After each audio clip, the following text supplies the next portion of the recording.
kerancuan memahami Islam agama pedang. Ini jargon yang telah diangkat, yang telah dipublikasikan oleh orang-orang Barat, bahwa Islam ini menjadi jaya, Islam menjadi kuat, Islam menjadi menang karena pedang. Berarti identik dengan Islam agama peperangan. Ini sangat tidak benar.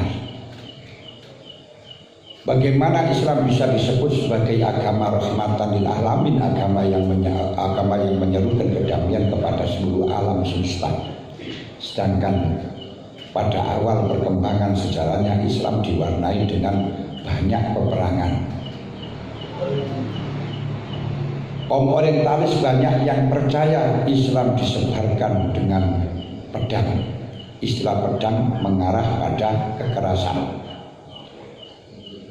penaklukan, pemaksaan kehendak, dan segala sesuatu yang berhubungan dengan tumpah darah. Ironisnya banyak pula umat Islam yang menyetujui pandangan itu dan meyakini bahwa semua orang memang harus diperangi hingga memeluk Islam, dan penyebaran Islam wajib dilakukan secara agresif dan ofensif dengan pertumpahan darah dan peperangan, yang sehingga sekarang masih ada istilah kafir harbi yang tentunya harus diperangi menurut mereka-mereka.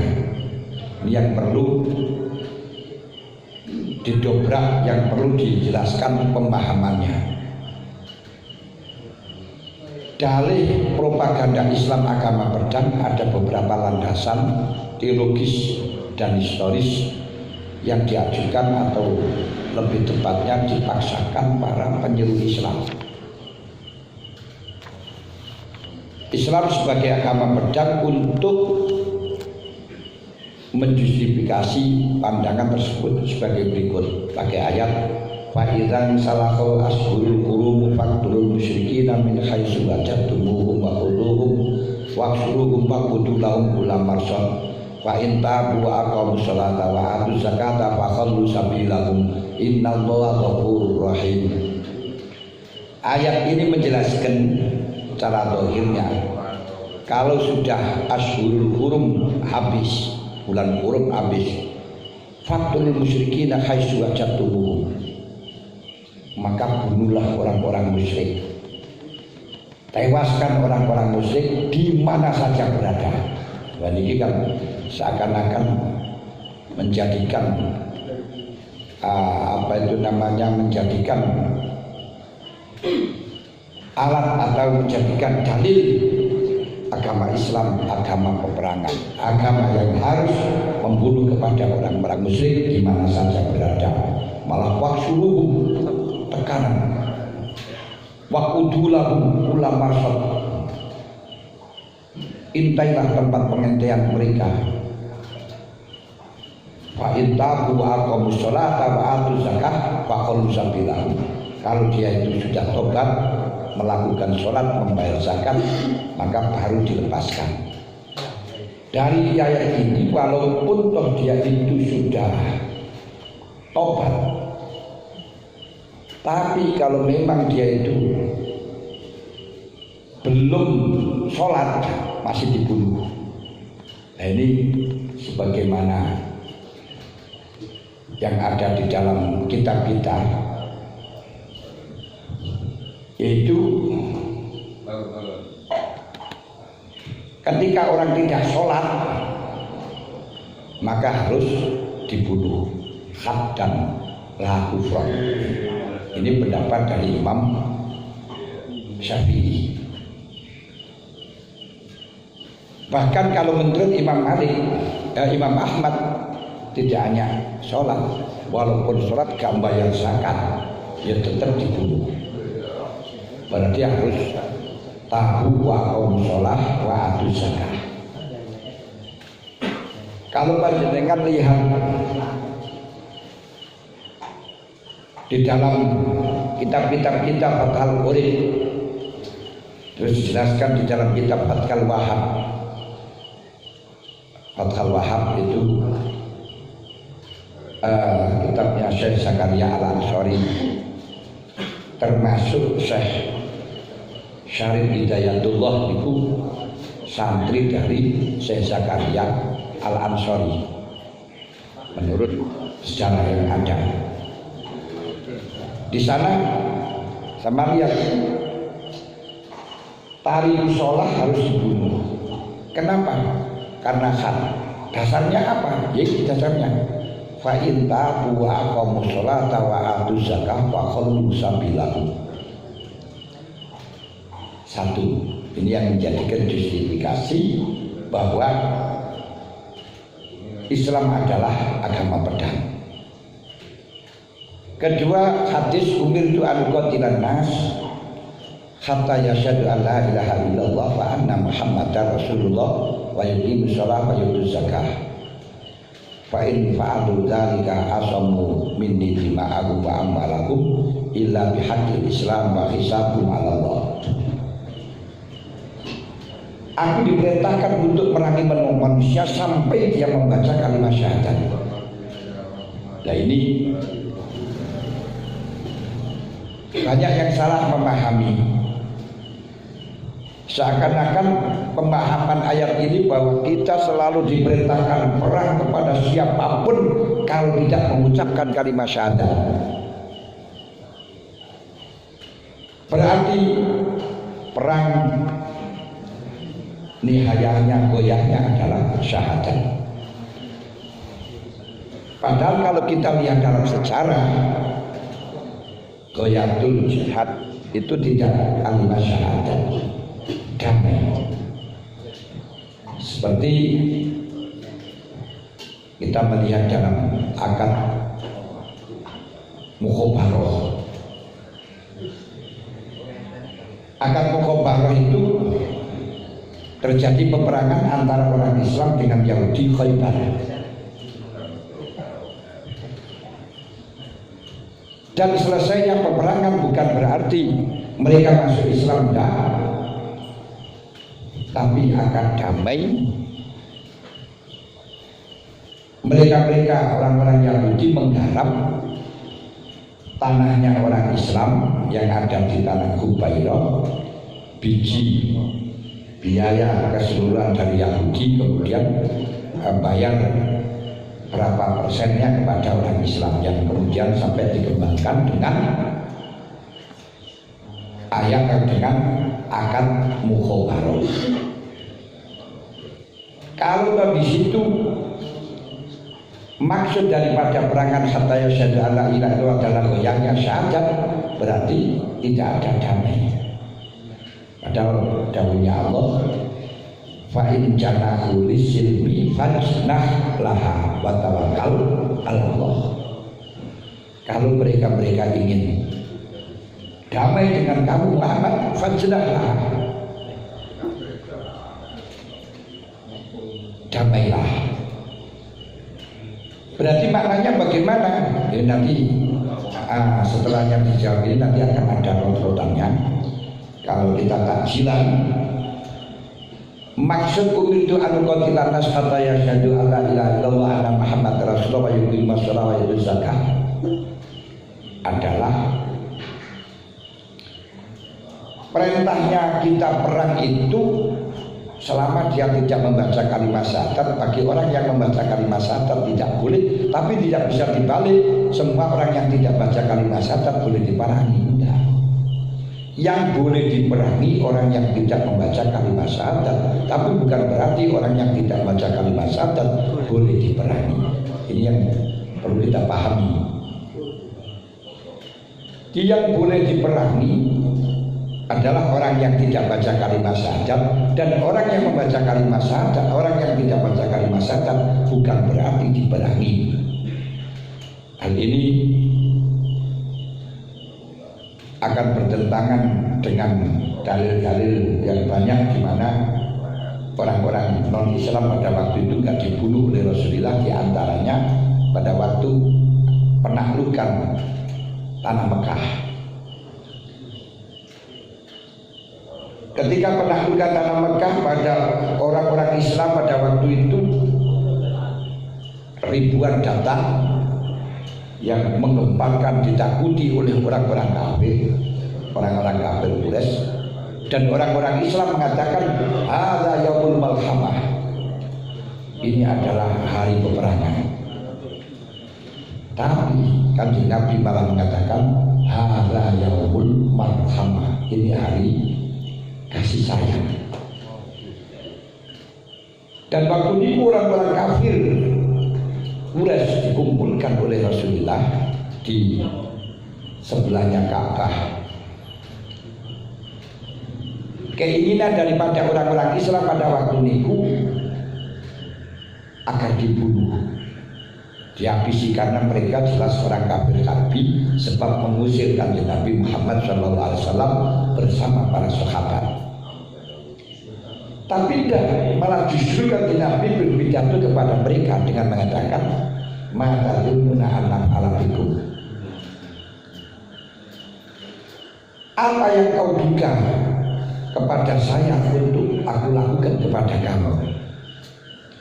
Kamu menduga akan saya apakan? Cara gampangan, kamu menduga saya, kamu akan saya apakan? Karena sudah tertangkap semuanya. Lalu mereka mengatakan anta akhi, anta ibnu ammi, kau saudara saya, kau anaknya paman saya.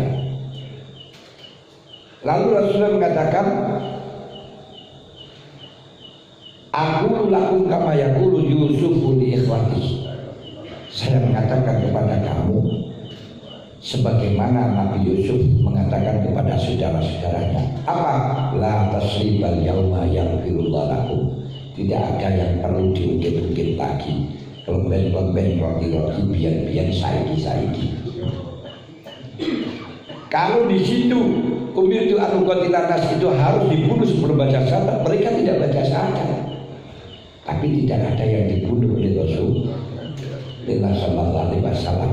Jadi berarti maksud umirtu an uqatilanas bukan berarti orang-orang yang tidak membaca kalimat syahadat akan dibunuh. Enggak. Yang boleh diperangi adalah mereka, tapi bukan berarti mereka itu boleh diperangi.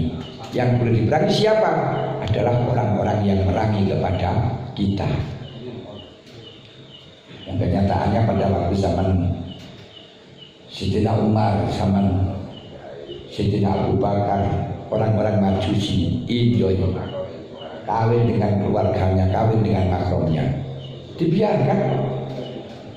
Kenapa? Karena bukan termasuk agama, bukan termasuk orang yang mengikuti Islam, ya biarkan saja gitu.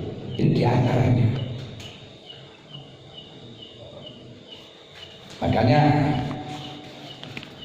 kalau untuk pedoman orang Islam dan dalam mengamalkannya, ya harus dengan berdasarkan hukumnya Islam. Akan tetapi untuk di Indonesia kita menghadapi beberapa budaya-budaya yang ada, jangan kita ukur dengan agama kita, tapi diukur dengan fikih kebangsaan, fikih antar bangsa. Contoh saja ya, seperti barusan terjadi, tidak ikut serta tidak ikut apa-apa, kemudian ada sesajen dilempar, itu tidak boleh. Walaupun menurut kamu haram, silahkan katakan haram, tapi jangan sampai merusak pada miliknya orang lain yang tidak menganggap haram. Tapi bagi orang Nahdlatul Ulama Islam Nusantara semuanya ada dalil. Sesajen itu tidak masalah, no problem. Yaitu seperti hadis yang terkenal dengan hadis Jarir papai kurma. Hadis Jarir, hadis papai kurma, di mana Kanjeng Nabi dengan sahabat lewat pada dua kuburan, yang kemudian beliau bertanya, kamu paham dengan orang yang ini?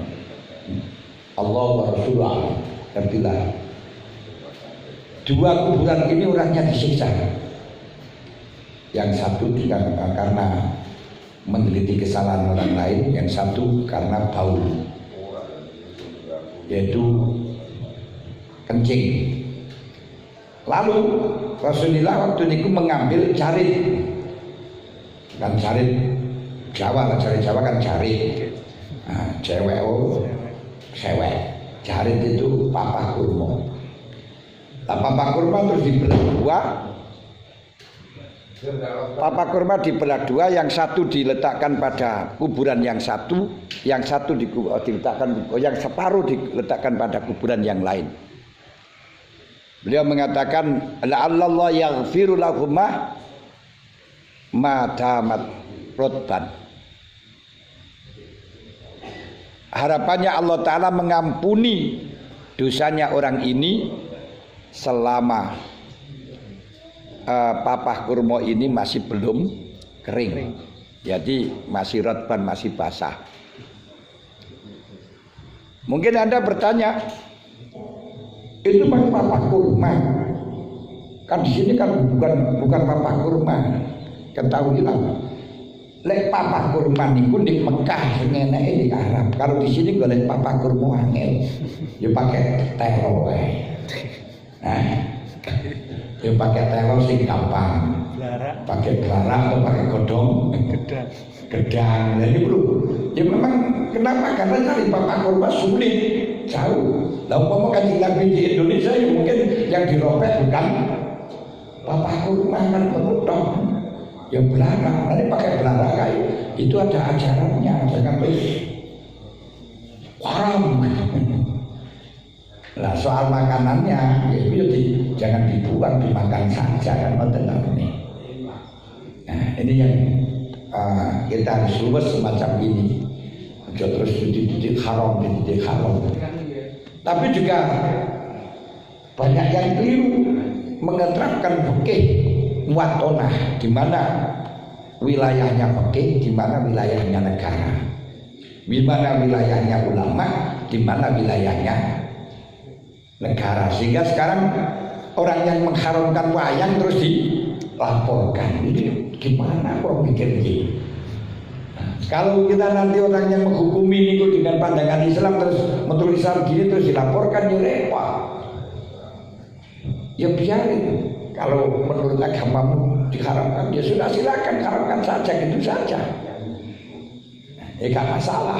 Lah yang mengamalkan nggak usah kebakaran jenggot, kalau diharamkan ya kita yakin halal, punya dasar ya lakukan, itu saja nggak masalah. Wong kita sendiri sudah tahlilan sejak dulu diharamkan, dibid'ahkan juga jalan terus. Juga nggak melaporkan, wah itu saya laporkan karena mengharamkan tahlil, karena mengharamkan yasinan. Sudah ada kata hal ini dilaporkan para negara, kita tahu. Hubungan negara, urusannya negara ini bukan urusan hukum, bukan urusan halal haram. Melecehkan apa enggak?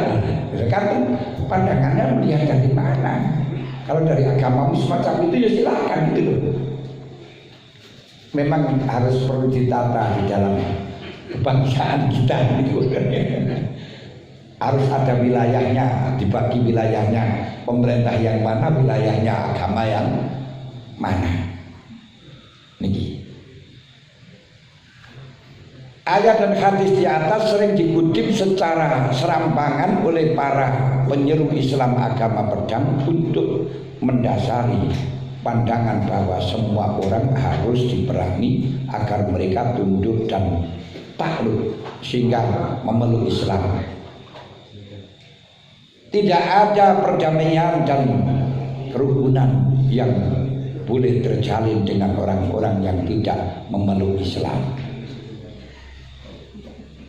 Dan pedang terhunus wajib disiapkan untuk memenggal masing-masing kepala orang kafir. Masya Allah.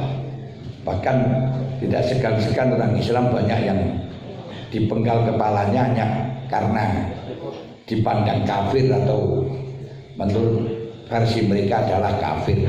Kalau semacam ini dan bahaya sekali seperti yang terjadi di Arab. Kalau kita lihat yang terjadi di Palestina, satu suku, satu bahasa, satu bangsa, satu agama, perang. Di Yaman, satu suku, satu bahasa, satu bangsa, satu agama, perang. Di Mesir juga demikian. Satu suku, satu bahasa, satu bangsa, satu agama, bahasanya podo, perang. Tapi alhamdulillah di Indonesia dengan bersuku-suku, berbangsa-bangsa, beragama-agama menjadi rukun.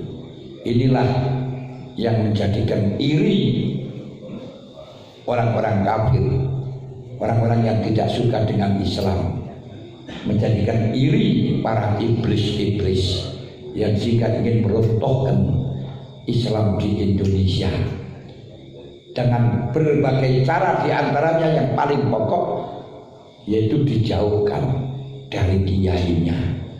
Ini yang paling kuat, dijauhkan dari kiai, maka tidak boleh menghormati kiai, tidak boleh taat kepada kiai, tidak boleh taat kepada kiai, dianggap musyrik dan seterusnya. Karena supaya mereka itu jauh dari kiai. Kalau sudah jauh gampang. Man yafiruna anil ulama fayatallahu bi, salah satu asyanya. Menjawab propaganda ayat-ayat kita. Satu, bagaimana memahami ayat-ayat di atas? Benarkah Islam memerintahkan memerangi semua orang agar tunduk dan takluk jika masuk Islam? Dengan kata lain, benarkah Islam disebarkan dengan pedang dan memaksa orang memeluk Islam? Padahal dawuh Allah, la ikraha fid din, qad tabayyana rusdu minal ghayy. Tidak ada paksaan di dalam masalah agama. Semuanya sudah ngerti, qad tabayyana rusdu, mana yang hak, mana yang batil. Bahkan Kanjeng Nabi saja sudah dijawab oleh Allah, apa hatta tukrihun nas hatta yakunu mu'minin. Muhammad, apa engkau akan memaksakan manusia sampai iman kabeh? No, tidak bisa. Kata yakunu mu'min sehingga mereka mengiman, tidak. Wa innaka la tahdi man ahbabta walakin Allah yahdi man yasha. Kamu tidak bisa menunjukkan mereka, Muhammad. Orang yang kau cintai saja kau tunjukkan tidak bisa, apalagi orang lain. Tapi petunjuk Allah, walakin Allah yahdi man yasha. Bahkan kalau nanti orang-orang itu tidak ada yang berdosa sama sekali di dunia, Allah akan menjadikan orang-orang yang berdosa. Kalau tidak ada orang kafir, Allah akan menjadikan orang-orang kafir. Makanya ketika Nabi Nuh berdoa kepada Allah agar semuanya orang-orang yang merangi dihabiskan, daunnya Allah, "Tsumma ansha'na min ba'dihim qarnan akharin." Selanjutnya bisa jadikan lagi. Nggak bisa. Sehingga kalau itu terus terjadi, kita perangi terus, akhirnya hidup kita selalu perang, tidak ada kedamaian. Dalam kitab Al-Jihad Al-Islami karya Nahumu wa Kaifa Numarisu, saat saya Ramadan Al-Budi memberikan jawaban yang mencerahkan atas pernyataan tersebut. Secara eksplisit, perintah membunuh orang-orang musyrik dalam ayat 5 surat At-Taubah memberikan pemahaman bahwa perintah itu harus dilaksanakan sesudah habisnya bulan-bulan haram, yakni Ashurul Hurum. Akan tetapi, apakah dalam ayat itu terdapat juga penjelasan eksplisit bahwa faktor dari adanya perintah membunuh orang-orang musyrik dikarenakan kemusyrikannya, bukan dikarenakan faktor lain? Tidak. Jawabannya jelas. Dalam ayat 5 surat At-Taubah tidak terdapat keterangan bahwa sebab membunuhnya orang-orang musyrik disebabkan kekufurannya. Ayat itu sebatas menjelaskan perintah membunuh orang-orang musyrik sesudah habisnya bulan-bulan haram, tidak bisa dipahami secara serampangan bahwa faktor kekufuran yang menyebabkan adanya perintah membunuh orang-orang musyrik. Sebab kelanjutannya ayat itu, wa in ahadun minal musyrikin astajaraka fa'ajirhu hatta yasma' kalam Allah summa ablighu ma'manah dzalika bi annahum qaumun la ya'lamun. Kalau di antara orang-orang musyrik minta perlindungan kepada kamu Muhammad, fa'ajirhu, lindungilah sampai dia mendengarkan kalam Gusti Allah, mendengarkan Al-Qur'an. Kata yasma' kalam Allah. Kalau sudah mendengarkan ayat Al-Quran tetap tidak mau iman, summa ablighu ma'manah, letakkan pada tempat yang aman. Bi'anna dzalika bi'anna qaum la ya'lamun. Dia tidak mau iman itu karena belum tahu Muhammad. Karena belum tahu. Kalau di situ ayat tersebut waktu musyrikin min haitsu wajadtum wa khudhu maqtulahum kulla marsad, harus dibunuh, tentunya tidak ada ayat sebelumnya setelahnya wa inna khadunal musyrikina sajaroka, berarti minta perlindungan tidak boleh. Harus dibunuh kok minta perlindungan. Ini yang harus kita pahami. Ini perang ayat gitu. Niki le wong Wahabi wong anu kaya wajan. Ya pakai ayat ini terus akhirnya perang terus yang ada.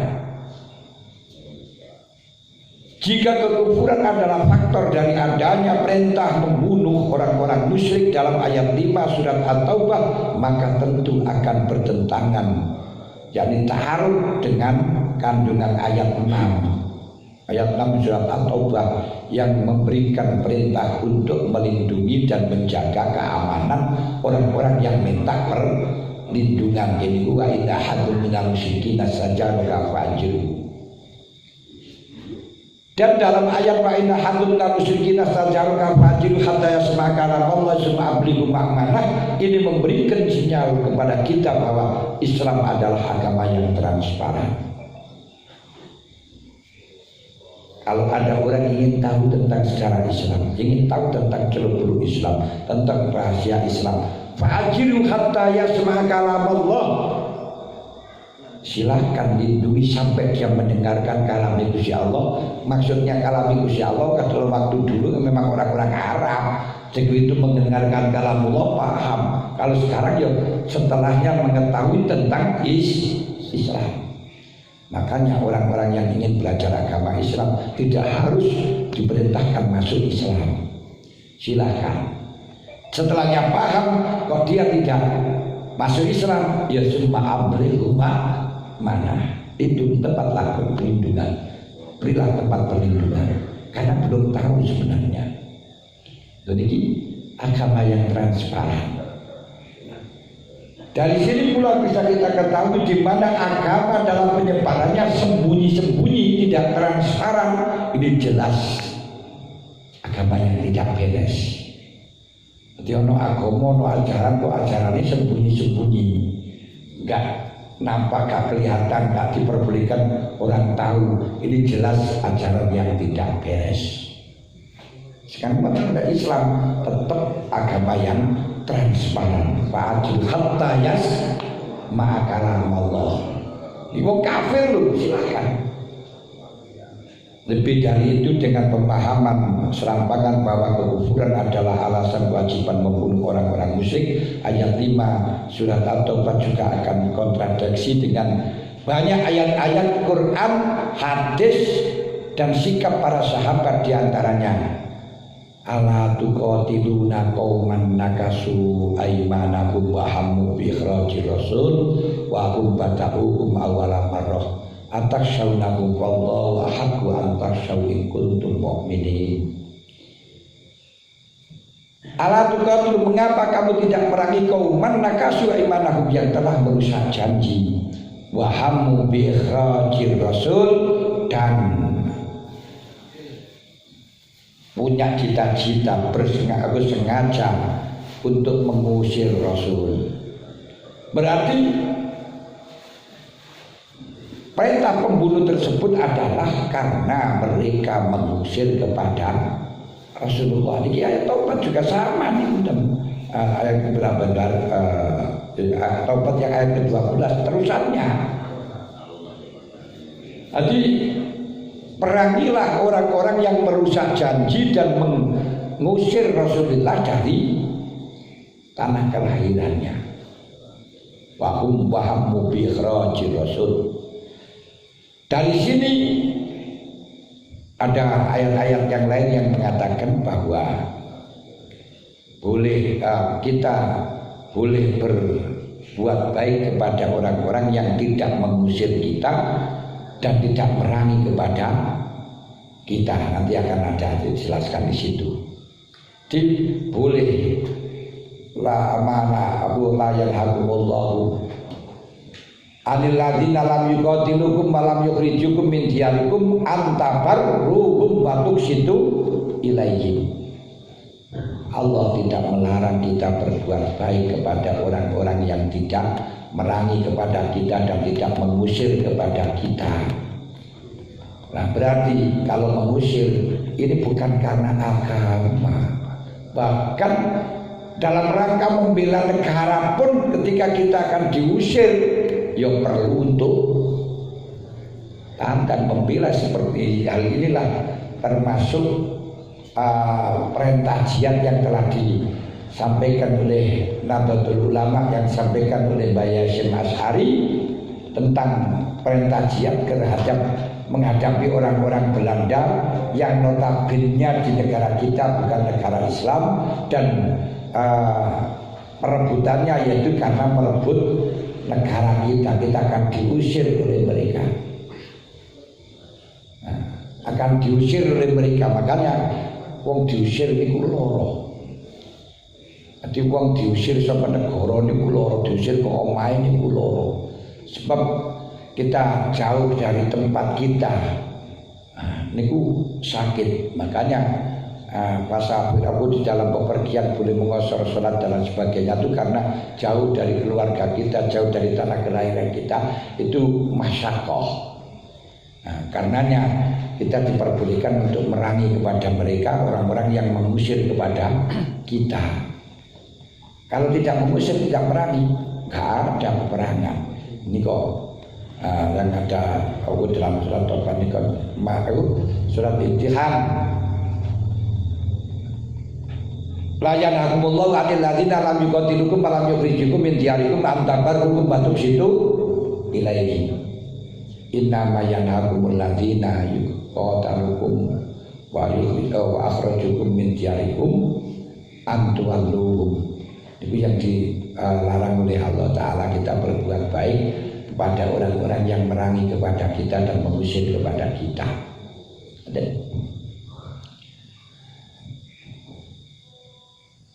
Lewat terusan ayat 5 surat At-Taubat ini Allah Subhanahu wa Ta'ala menegaskan perintah membunuh orang-orang musyrik sekaligus sebab yang melatar belakanginya yaitu mereka merusak perjanjian yang telah disepakati dengan orang-orang Islam, memulai mengobarkan peperangan dan menyerang orang-orang Islam. Ayat-ayat ini memberikan pemahaman secara tegas bahwa faktor kewajiban membunuh orang-orang musyrik bukanlah disebabkan kekufurannya, melainkan mereka telah menyerang dan mengancam orang-orang Islam. Dalam sebuah riwayat dari Sa'ad bin Jubair terdapat keterangan sebagai berikut. Ini kita diterangkan dawa, tapi yang jelas kalau secara singkatnya tidak diperlu membunuh itu tidak karena orang-orang kafir. Ini kita bisa melihat dalam perang Mu'tah. Dalam perang Mu'tah, di mana perang Mu'tah itu Rasulullah memerintahkan kita, wasiat kepada kita, sampai lihat ditulis oleh Mbah Hasyim Asy'ari. Perang Mu'tah itu pada tahun ke-8 Hijriah. Di sana Kanjeng Nabi melarang membunuh kepada wanita. Dalam wasiatnya melarang membunuh kepada orang yang beribadah di bi'ah, melarang membunuh kepada gulam. anak kecil, melarang membunuh kepada orang tua Syekhun Hamam. Itu dalam perang Mu'tah. Itu perang Mu'tah itu perang yang sudah terakhir, hampir akhir. Rasulullah wafat kurang 2 tahun. Coba kita tahu,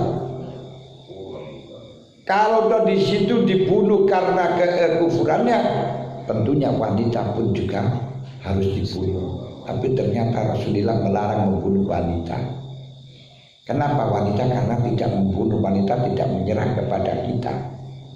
Kecuali kalau wanita-wanita yang jiwa pendekar seperti Mantili, Lasmini, dan itu yang perangi gitu kan,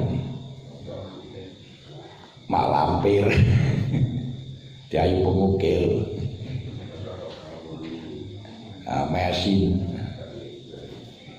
Nah, demikian pula orang-orang tua. Kalau memang orang tua orang kafir, pembunuhan itu karena orang kafir, tentunya orang tua pun juga orang kafir. Tapi ternyata Rasulullah melarang membunuh orang tua.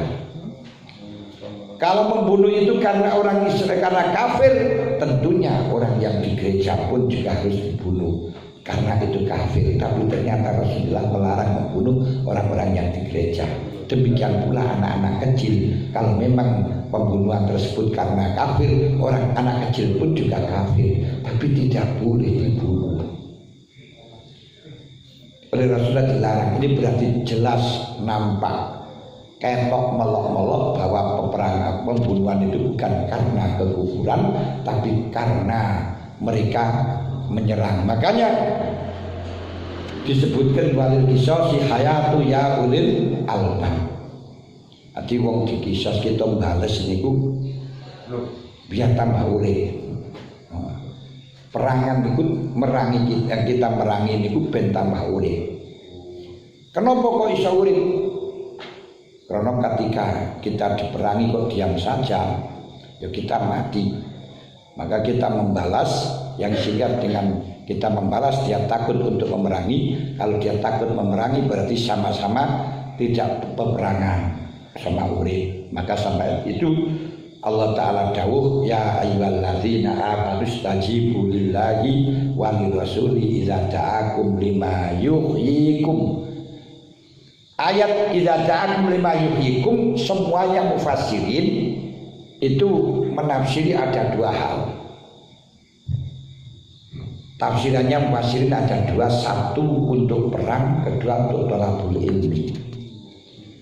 Ya ayyuhalladzina amanu, hai orang-orang yang beriman, istajibu lillahi, penuhilah panggilan Allah, walir rasuli, dan utusan Allah, idza da'akum lima yuhyikum, ketika mengundang engkau untuk hal yang mengakibatkan Anda hidup, yaitu perang. Karena perang akan bisa mengakibatkan hidup. Loh, kenapa kok perang adanya mengakibatkan hidup? Karena perang kita di dalam Islam itu karena mengimbangi atas penyerangan mereka. Kalau kita mengimbangi perangan mereka, maka mereka tidak berani merangi kita. Kalau tidak berani merangi kita, sama-sama tidak berani, sampai akhirnya hidup. Makanya disebutkan idza da'akum lima yuhyikum. Di sini perang akan mengakibatkan hidup. Berarti tidak benar kalau dikatakan Islam itu menyerang. Karenanya kalau terus menyerang, apalagi yang diserang itu orang Islam juga, itu jelas teror, irham, haram hukumnya itu sudah jelas, maka dikutuk. Rawah Sa'id bin Jubair qala ja'a rajulun ila Ali bin Abi Thalib faqala in arada rajul minna ayati Muhammadan ba'dan qida'il arba'il asyhur fayasma'a kalam Allah aw ya'tiyahu bihajatin kutilah. Jubair mengatakan, Sa'id bin Jubair menceritakan ada seorang laki-laki datang kepada Sayyidina Ali mengatakan, wahai Ali, kalau ada salah satu dari golongan kami, yakni orang kafir, ingin datang kepada Nabi Muhammad setelahnya habisnya bulan hurum untuk mendengarkan kalamullah atau untuk menyampaikan kebutuhannya, apakah dibunuh? Faqala Ali radhiyallahu la inna Allah tabaraka wa ta'ala yaqul wa inna hadun dan musyrikin sajar kafajru hatta yasma kalam Allah. Jangan dibunuh datang kepada Rasul sekalipun toh habisnya ingin doa ila surul hurum. Kenapa? Karena di dalam ayatnya diteruskan kalau salah satu mereka minta perlindungan kepada engkau Muhammad, lindungilah sampai dia mendengarkan kalamullah, lindungilah sampai dia mendengar sampai memahami hukum Islam. Di sini jelas jangan menggunakan ayat fa inna salah rasul qul waqtul musyrikin min khaisu wajadum wa khuduhum. Terus apalagi mengatakan kutibu alaikumul qital. Perang itu diwajibkan. Wa waqul betul diwajibkan, tapi kapan diwajibkan? Ketika apa diwajibkan? Ini Akhbarana Abu Abbas As-Sayyani sana hadatsana Abdullah bin Ali Al-Ghazali sana Ali bin Husain bin Syakik ila akhiri an Nabi Jadir radhiyallahu qala qadimat qatilatun bintul Azza bintul Uzza bin As'ab bin Bani Malik ala ibnatiya Asma bin Abi Bakrin As-Siddiq radhiyallahu anhu. Wa kana Abu Bakar tolakoha bil jahiliyah. Iki termasuk ibu dirine Dewi Aisyah. Jadi Asma binti Abi Bakrin datang kepada Abu Bakar. Qadimat ala ibnatiyah bihardaya dobabam wasaminan wa akitan. Jadi Asma binti Abi Bakrin As-Siddiq radhiyallahu anhu niku datang, niku sing datang niku kotilah untuk mengendangi Asma niku putrine Abu Bakar, yang mana kotilah niku yo istrinya Abu Bakar yang sudah ditolak pada waktu jahiliyah. Jadi dia orang kafir, dia datang membawa hadiah untuk diserahkan kepada Asma. Fa'abat Asma antak kuda minha. Asma gah boy kafir gak gelem. Watak bala minha antak kedamia watak bala minha watu dekhilaha manzilaha, dan dia tidak berani untuk memasukkan ke rumahnya. Kata arsalat ila Aisyah ansali an hadza Rasulullah, sebelum memerintahkan kepada Sayyidina Aisyah untuk bertanya kepada Rasulullah apakah boleh menerima hadiah dari Qatilah, apakah boleh memasukkan Qatilah, apakah boleh menerima Qatilah padahal orang kafir. Kemudian fa'amara antak bala hadaya itu hilamat silah. Ternyata Rasulullah memerintahkan ya lebokno lampung mbokmu, bagaimanapun ibumu, terimalah hadiahnya, masukkanlah rumahnya. Wa anzalallahu ta'ala la yanhakumullah 'anil ladzina lam yuqatilukum fid-din wa lam yukhrijukum min diyarikum an tabarrum wa tuqsitu ilaihim. Akhirnya turunlah ayat tidak melarang Allah Ta'ala berbuat baik kepada orang yang tidak mengusir kepada kamu, yang tidak membunuh memerangi kepada kamu. Ini barangkali tidak ada ayat yang lebih terang dan lebih tegas daripada ayat dalam Al-Mumtahinah la yanhakumullah ini. Dengan demikian setelah memahami terusan ayat nomor 5, jangan dipotong nomor 5 tok.